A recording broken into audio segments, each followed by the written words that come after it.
Hey, I'm Abby and welcome back to the Life Work Balance YouTube channel.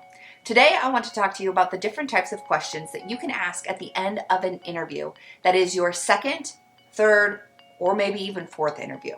These questions differ from the type of question that you could ask at the end of your first interview because you already tend to know a little bit more about the position and may have a little bit of rapport and relationships built with the existing interview panel and the hiring manager. Again, this video, similar to the video I made about the different types of questions that you can ask at the end of your first interview, is based off of the foundational information found in my video, the 3 different types of questions that you can ask at the end of the interview.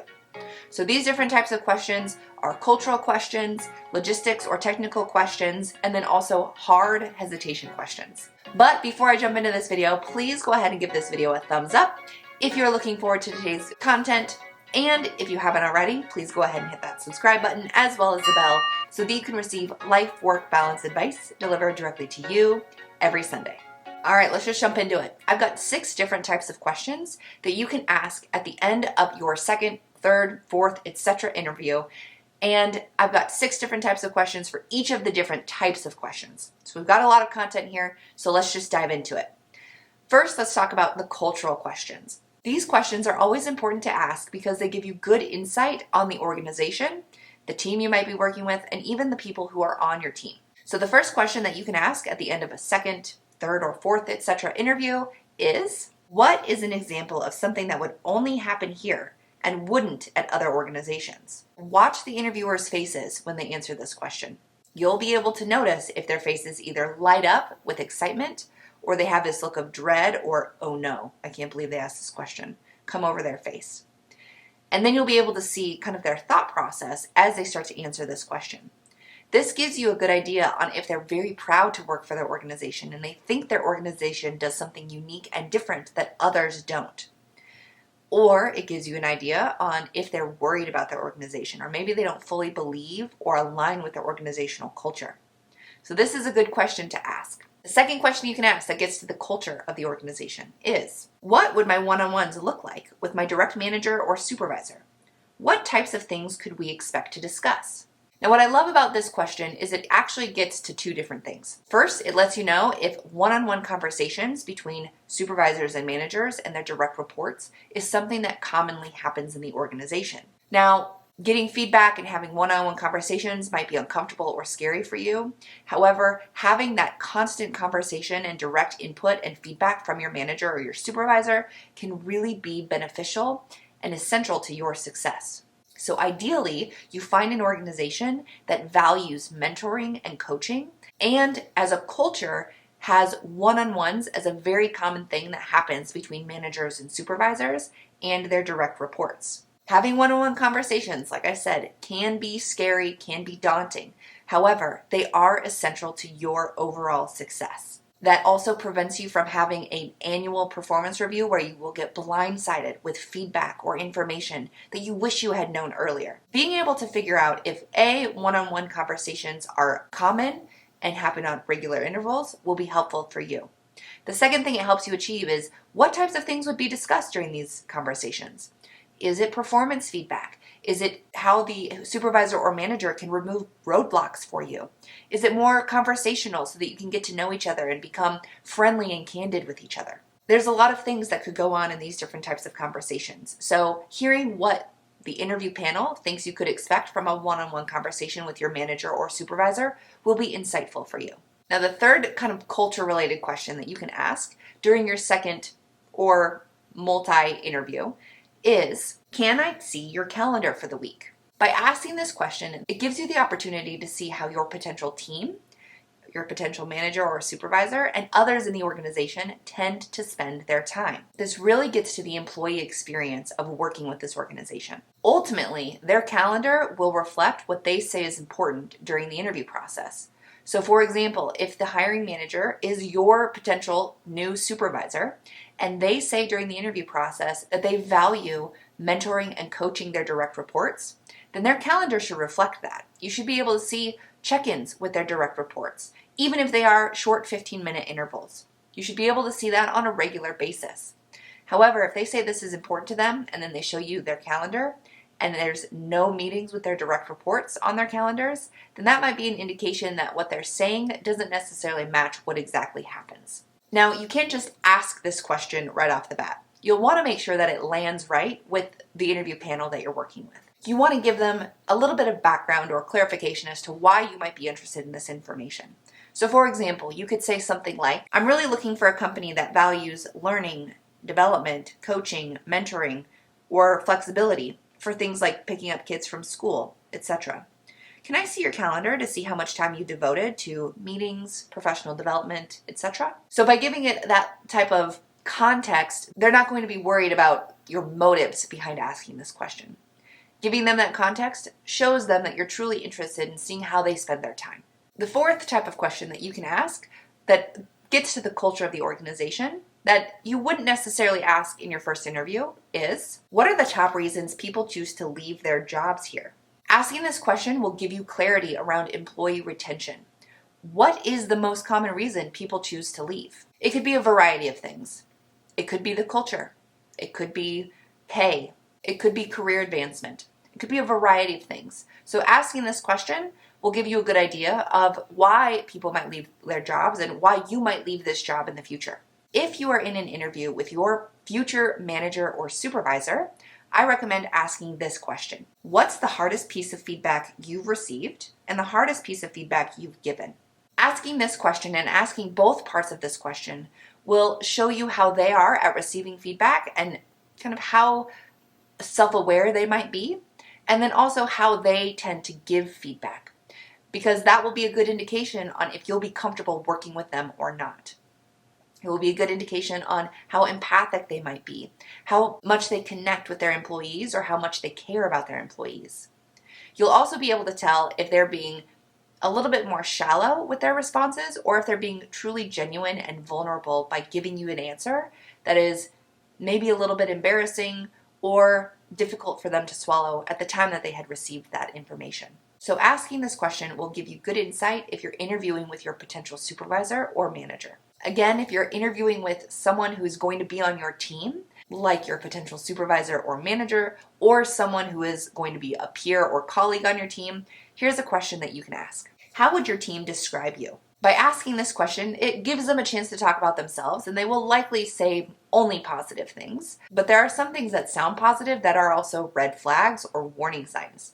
So you'll just be able to keep an eye out for those and listen to the types of words they use to describe themselves. During this answer, also look at the other people in the room and see if they tend to agree, based on their nonverbal body language, with the answer that this person is sharing.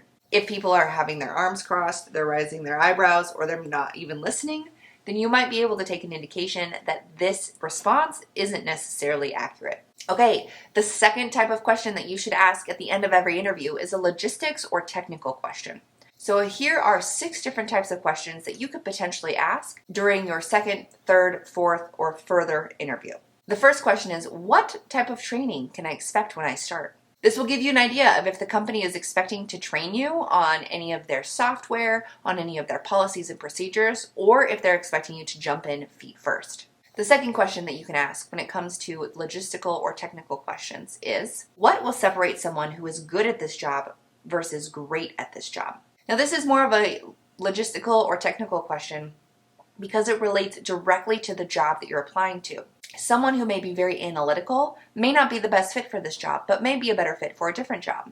So listening to the words they use to describe someone who is going to be great at this job will help you determine if you have the skills and if you're the best fit for a job like this. The third logistical or technical question that you can ask at the end of an interview that is not your first interview is, who owns the goals and how decisions are made about what work needs to be done? What influence do I have towards those goals? Asking this question will give you an idea of kind of the hierarchy of the organization. Who is the decision maker? Are you expected to be a decision maker? How are other people's opinions valued and incorporated into the decisions made in the organization? The fourth logistical or technical question that you can ask is, can you tell me about the team that I will be working with? Now, I like the way this question is worded because it puts you in the position in the interviewer's minds. So when you say, can you tell me about the team that I will be working with? They envision you working with the different coworkers or colleagues or managers or supervisors that you will be working with on a regular basis.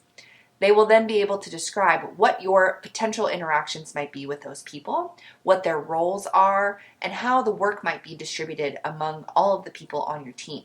The fifth logistical or technical question that you can ask in an interview that is not your first interview is, what are the immediate projects or tasks that need to be addressed? This will give you an idea of how you'll likely spend your time when you first enter this position. The projects or tasks that are immediate priorities that need to be addressed right away, you will already have an idea of what your first week, 30 days, 60 days, 90 days might look like so that you can achieve those tasks for the organization. It also gives you an idea of how badly this position is needed and how badly they need to fill the position. If they say, there's not many immediate tasks that are needed right now, this might be a new position or it might be a position that is more self-driven. All of that information is good for you to make a decision on if you're going to be the best fit for the position or not. The sixth and final question that is more logistical or technical that you can ask at the end of an interview that is not your first interview is, what is the biggest challenge I can expect to face in this position? Again, the way the interviewers answer this question will give you good, valuable data to help you make the decision on if this position is a good fit for you or not. You will be able to understand if the challenges you face will be more technical, like project-based, or if they're going to be more people-oriented. Maybe you need to navigate a tricky political system within the organization, or maybe you just need to find a way to find budget for certain projects that you'll need to be working on. So understanding the biggest challenge that you could potentially face will not only give you information so that you can set yourself up for success if you take the position or if it's offered to you, but it will also help you make the decision on if this is a good fit for you or not. And now the 6 different types of hard questions that you can ask at the end of an interview that is not your first question. So these are questions that are hard to ask because they require a lot of courage and potential vulnerability on your end. They also give the interviewers time to be honest with you about if they have any hesitations or not. So the first question you can ask is, what could I have done better as a part of this interview process?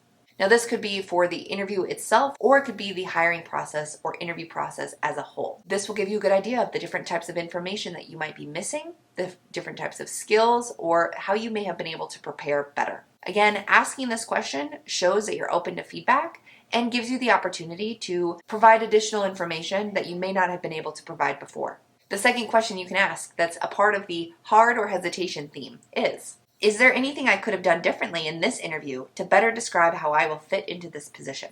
Again, that gives the interview team a chance to give you any feedback or to make you aware of any gaps they think you might have. This is just, again, your opportunity to reiterate how you're going to be the best fit for this position. Now, this next question may seem like it fits better with the logistical or technical questions, but I think you'll see how it fits more into the hard or hesitation question theme. And that is, if I were to get this job, what do you see as the biggest challenges facing me that other candidates may not need to face? This makes it about you rather than about the position. If they decide to offer you the job, the answer to this question will give you an idea of what types of challenges you may need to be prepared to address in this position. And they may not be organizational or position specific. They may be more directed at you. So let's say they ask you one of the questions during the interview process about your weaknesses. And you say one of your weaknesses is addressing conflict, that you tend to be worried about hurting other people's feelings, and so addressing conflict is one of your growth areas that you are continually working on.